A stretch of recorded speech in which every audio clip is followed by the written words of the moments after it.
Coming up on Cogeco News, the Ontario government announces some regional reopenings, including this area. Massive rally, ×2 on the weekend against racism. And no OUA sports this fall.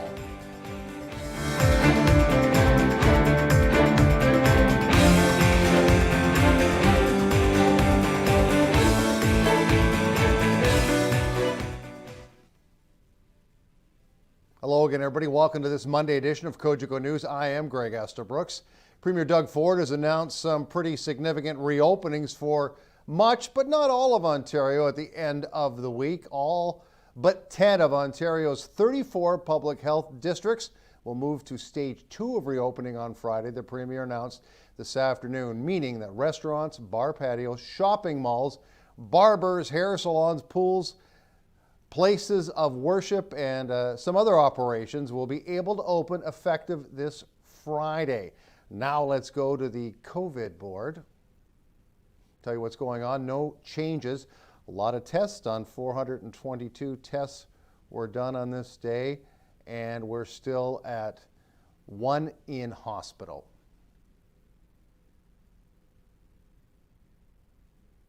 A cyclist and a vehicle collided at the busy intersection of Trout Lake Road and Laurentian on Monday afternoon, which leads into the Northgate shopping complex.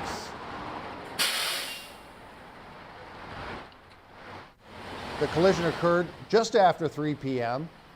Area emergency crews responded, Ontario Provincial Police, North Bay Police, fire and paramedics all on scene and assisted the cyclist. Injuries appeared to be minor as the cyclist was walking around following the collision. Traffic was backed up in a major way because it's a major thoroughfare at that scene. We'll update on Tuesday's edition of Cogeco News if more information becomes available. Well, it seems the heart of North Bay social conscience beats very strongly if the attendance figures for 2 anti-racism rallies held in the city this past weekend are any indication. Thousands were at the 2 events, one at City Hall, the other at the waterfront. Both were emotional but peaceful.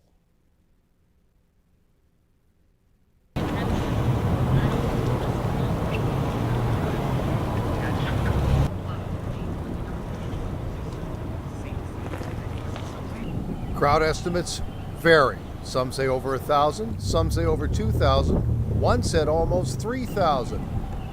Nevertheless, the biggest crowd this reporter's ever seen for any demonstration at City Hall in North Bay in more than 30 years.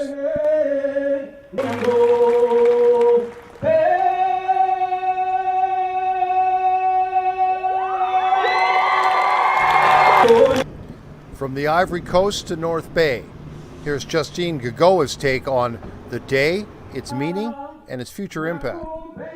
We still have to keep pushing, and this is not a situation for one race only. It's not about the black people, it's about the humanity.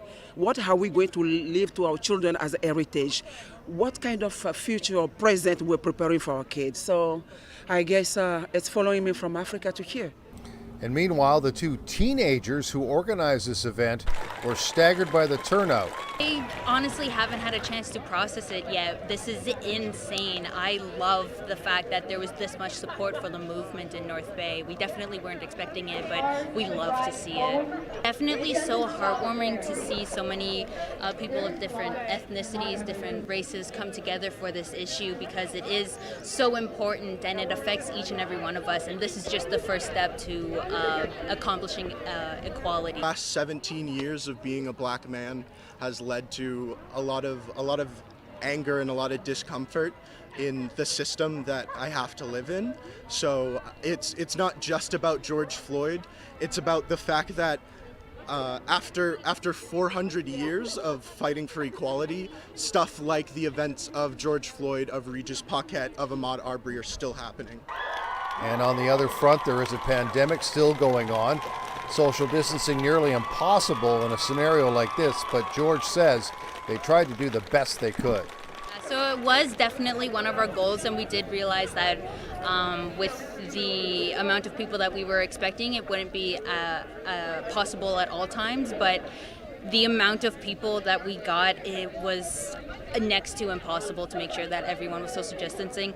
Thankfully, everyone did come with a mask, and people that didn't have a mask came to us and asked for one. So the people were protected in that sense. But yeah, we definitely we're trying to make sure that people are still being safe. To write a speech, but I figured that I'd just tell you guys my experiences instead of writing a speech. I've been in North Bay for 3 years now. Never been alone by myself. There's a lot to learn. Spin the clock ahead about 3 hours. This is the scene at the North Bay waterfront on Saturday night, shortly after 6 p.m.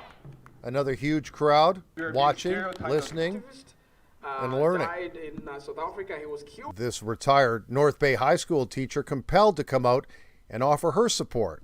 It's fun to see the young generation picking this up because they're the ones who are going to suffer from this. Okay, I've had racism too in my life, but today silence is not a rule of the law now.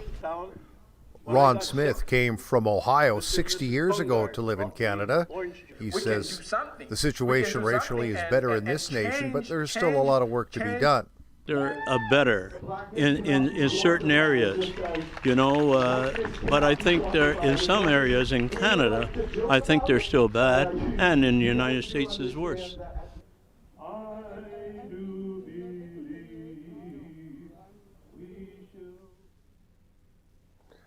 As promised, there was a fairly significant police presence at both rallies on Saturday. Some in uniform, some in plain clothes. Many were there to offer their support as well. Clark Heipel spoke with City Police Chief Scott Todd about the police presence and what it meant. Fortunately enough, we were in contact with the organizers of both protests that were planned for Saturday. Both protests were the organizers were very receptive in regards to the police offering suggestions and advice on how to carry out a safe protest for all the people involved. And we didn't feel unwelcome. On behalf of the police service, we thank the organizers that we didn't feel unwelcomed. I give credit to the organizers of the first protest, and they stood up and said this wasn't an anti-cop rally, it was an anti-racism rally. And I think that set the tone for the remainder of the protest.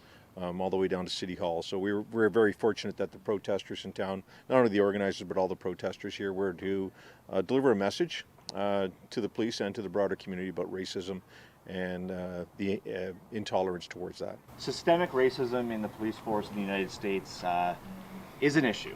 Whether depends who you ask, but it is an issue. Do you believe it's an issue in Canada? Absolutely. I've been a police officer for 35 years. There's never been a long period of time in policing where we haven't talked about racism. As a community aspect, as a policing aspect, we've always talked about racism and how it affects the decisions we make as police officers. And educating yourself about racism and all the components of racism is very important. Things such as microaggressions in regards to our actions of police service, things we've learned to do and things we continue to do that may be improper now. Once we realize that and we're educated to it. So I think it's a discussion should never go away, only because one of our core fundamental responsibilities in the Police Services Act Ontario is uphold the Charter of Rights and protect those Charter of Rights and freedoms for individuals, and that involves preventing racism from occurring. Major concerns at the temporary homeless shelter at the Pete Pelangio Arena. The call has gone out for funding as the money to operate the facility will be running out at June's end. More from Clark Heipel. There could be a difficult transition between the homeless shelter on Wallace Road, transitioning to the transition house off of Chippewa if more provincial funding is not made available at the end of June. However, Chair of DSAB, District Nipissing of Social Services Administration Board, Mark King says, money is likely coming their way. It looks positive at this point that the shelter will remain where it is now until probably the end of July 31st. I would actually hope that we're able to extend it through to the end of August, but that negotiation is ongoing at this point. When will the transition house be ready? Well, that's a good question. All of that is in the middle of the planning process. We're just waiting on final legal paperwork to come back from the owner of the building. Once that's completed, we'll move forward. I would hope that September would be a reasonable time period, but you never know. What mitigating factors have been implemented to ensure that the community around Pete Pelangio are comfortable with the shelter being there? Well, I can tell you, Clark, honestly, I've talked to a number of people that live over in that particular area, had discussions back and forth with the mayor about, police patrols, and I know those have been ongoing. I haven't heard too much in the way of that subject in the last while. I think people have, they've probably realized that it's not really a tough situation, but by the same token, I think Nemesis has done an excellent job in keeping the neighborhood the way it was. Christopher Wyness is the lead for the homeless shelter on Wallace Road. It is under the purview of the Nipissing Mental Health Housing and Support Services mandate. So the latest on the shelter is that we're currently expected to be here till June 30th. That's when the current funding runs out. We're advocating and hoping, based on how successful we think it's been in terms of wraparound support here, to extend that, but we realize that that's out of our control right now. So as of right now, June 30th is the date. When will you find out if that date can be extended? Well, we're just sort of waiting to see if we hear anything, and again, that's out of our hands. So right now we're expected to be here till June 30th, and then we'll continue on in the community. Through the eyes of you being very heavily involved with this, how has this location worked for the people that utilize the shelter and for the area around? Well, I think it's worked for the people that utilize the shelter, our guests, in terms of support that we can offer all at one place. So as you're probably aware, we have everyone from nurse practitioners coming in, addiction services, case management, the AIDS committee. We have the gathering place. It's a hub for us to be able to wrap around support to individuals that normally in the community would have to go to various organizations to get the support. So we were able to bring it all into one location. So that's been beneficial. In terms of the community, we're doing what we can to mitigate the risk in the community around here, both for the citizens and the guests. So, we have a police presence at times that we pay. They've been phenomenal in terms of the help and support they provided. They often just stop by to say hi and check things out, as well as they're doing odd shifts here where they're here for a duration of the day. Break time has arrived here on the old newscast. When we come back, they were hoping to sing the blues in front of the Capitol Center in the fall, singing a different kind of blues. That and much more after this.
Welcome back, everybody. The Capitol Center continues to be shuttered, and who knows for how long, as the pandemic is still having a devastating impact on the entertainment world.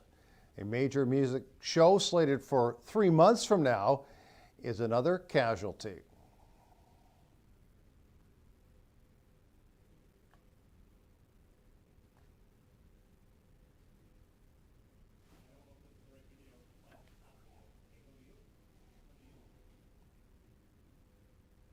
Sorry, folks, we'll have an update on that story a little later on in the newscast. It was dealing with BLUESFEST. Well, no movies. Drive-in movies don't exist in North Bay anymore. It was a place to go for decades. It's long gone here, but in Muskoka, a drive-in theater remains, and it reopened on the weekend. Now, protocols are in place, but at least you get to see a movie on the big screen. Here's Samantha Johnson from our Muskoka Bureau. Now officially open, but owner William Alexander says it took a lot of persuasion, along with others, to convince the government that the drive-ins could provide a safe environment. Somehow the government placed us in the movie theater category, and it took a lot of pushing and prodding and all the drive-ins banding together and putting forth a plan and media, social media, you name it, to get the government to kind of put a focus on us again. And we are incredibly happy that we can welcome our customers back to our drive. And like many other businesses, they too have safety guidelines they must follow. Some of those things we have to do is when people come in, we'll be half capacity. So basically where we would normally put 2 cars between our speaker poles, it's 1 car between our speaker poles. There cannot be any open trucks. You cannot be in an open area. Convertibles are not allowed. You have to be in a car that's a hardtop. Or if you're in a convertible, that the top is up at all times. You cannot sit outside. Unfortunately, we can't open our playgrounds at the moment. And then on top of that, the government has said we cannot open our snack bar, which we're talking to them. We're having conversations about how we can rectify that, change that, because that's the livelihood of any drive-in. And then when you come to our washrooms, we've gone through a touchless system now where faucet, soap, etc., all touchless. We're limiting the amount of people going in. You'll sanitize before you go in. You'll wash before you come back out. And then we'll regularly disinfect it on a more timely basis to make sure that everything is safe for the customers. And overall, Williams says that though there are changes in place, people are still happy to be able to get out and enjoy a movie on a big screen after being cooped up for so long. He also says that because people feel safe in this environment, he is now getting approached by other community groups on opportunities to hold different kinds of events. We've been approached by all kinds of groups to open here at the drive-in, schools to do graduations. We've been approached to do a wedding here. Concerts is going to be a main staple of what we do here at the drive-in.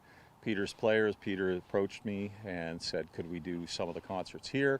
We've worked out something so that concerts could be held during the day, movies at night, and basically he's bringing in a stage to ensure that we've got that facility available, and that also will allow outside groups to come in and utilize the stage.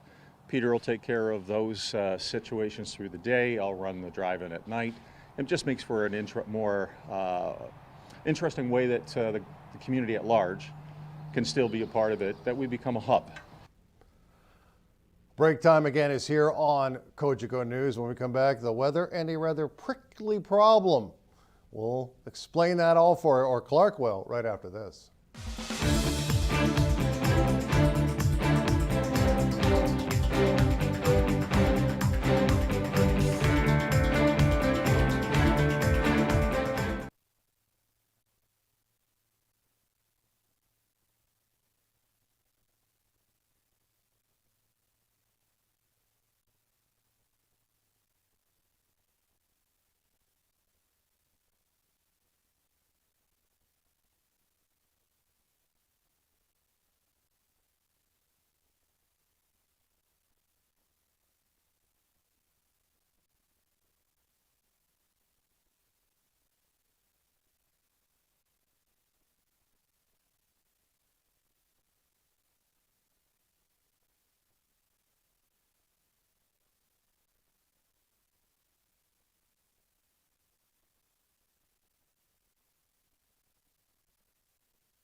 Weather is brought to you by Canadore College.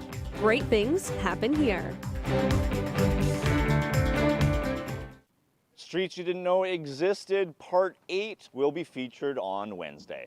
Welcome back to Cogeco News. I'm Clark Heupel here on a street everybody knows. It's 6th and Castles. I am here for your 5-day weather forecast brought to you by Canadore College. A mix of sunny skies and overcast skies on this Monday. However, tomorrow is going to be a day full of sun and a humidex over 30 degrees. So if you're out and about, get some sunscreen and prepare for a blistering, sunny Tuesday. Now, I am strategically located here on 6th Street because I have a story to share from Saturday night. Just around midnight, I was on Peninsula Road with my dog Stanley in the back of the car, and we came across a porcupine, and your mind might be jumping ahead to what happened, and it did. He was pelted with 40 to 60 quills from this porcupine in severe pain, so I called up Castles Animal Hospital emergency line. In a half hour, Dr. Marquette had him in the operating room under anesthetic and taking each quill out professionally. So a huge, huge shout out to Dr. Marquette and her veterinary team for taking care of my best buddy, Stanley. Let's take a look at that 5-day forecast brought to you by Canadore College. It's time to venture overnight on this Monday night. The sky's clear and that will set the table for Tuesday. Lucky 13 for the low this Monday night. On Tuesday, the 9th of June, check it out. 28 for the high, add 4 degrees for the humidex factor. UV index factor 9. I recommend SPF 6000. Overnight on Tuesday night, 18 degrees, chance of showers moves in. Rain showers will persist on Wednesday, a month away from my birthday. Greg, I'd like a tennis racket and tennis balls. High 23, low 14. Thursday now, 19 and 11 for the high and low, sun and cloud mix, chance of rain. And Friday, we can dream 13 and 7 as we cool down for the end of the work week. Turning the page back to the almanac on Sunday, we had a high of 18 and a low of 5. The normals for this time of June, 21 and 10 for the high and low.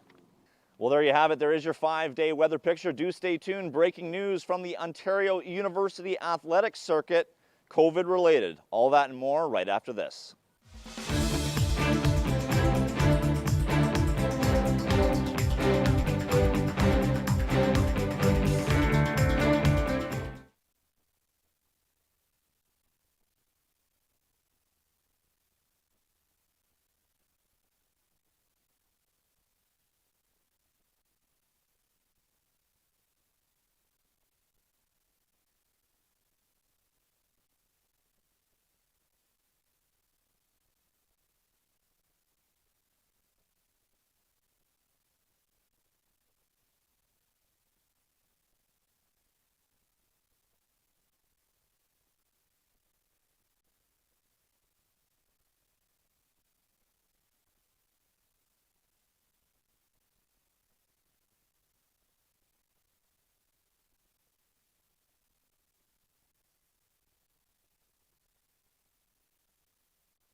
Sports is brought to you by Tag Construction for all your construction needs. Welcome back, everybody. I guess it's not a huge surprise, but it still is a bit of a surprise. The OUA has pulled the plug on all university sports until January 1st. It says December 31st, but basically January 1st.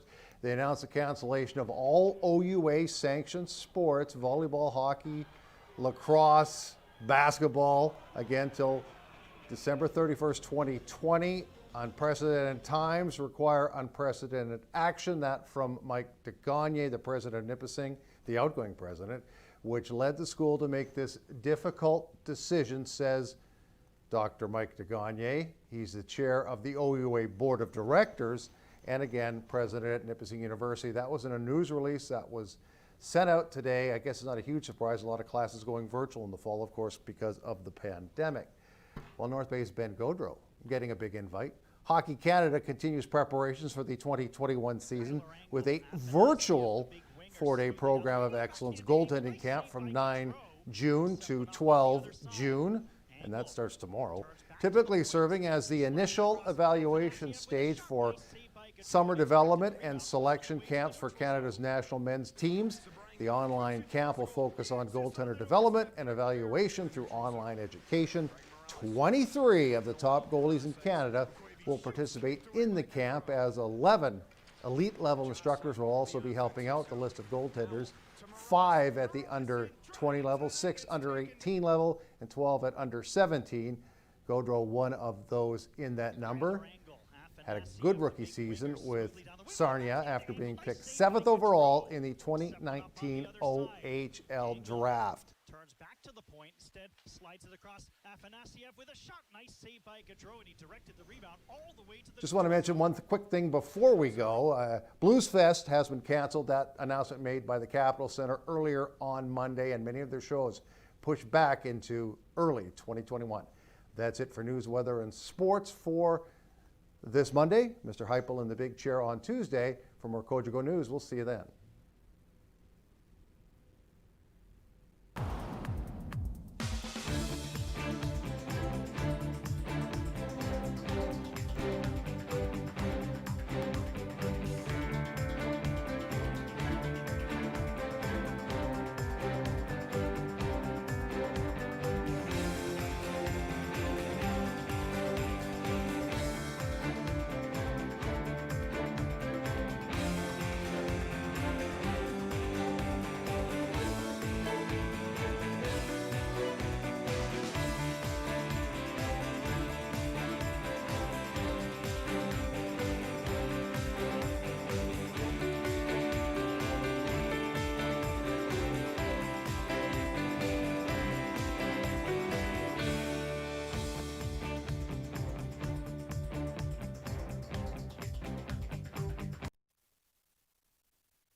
you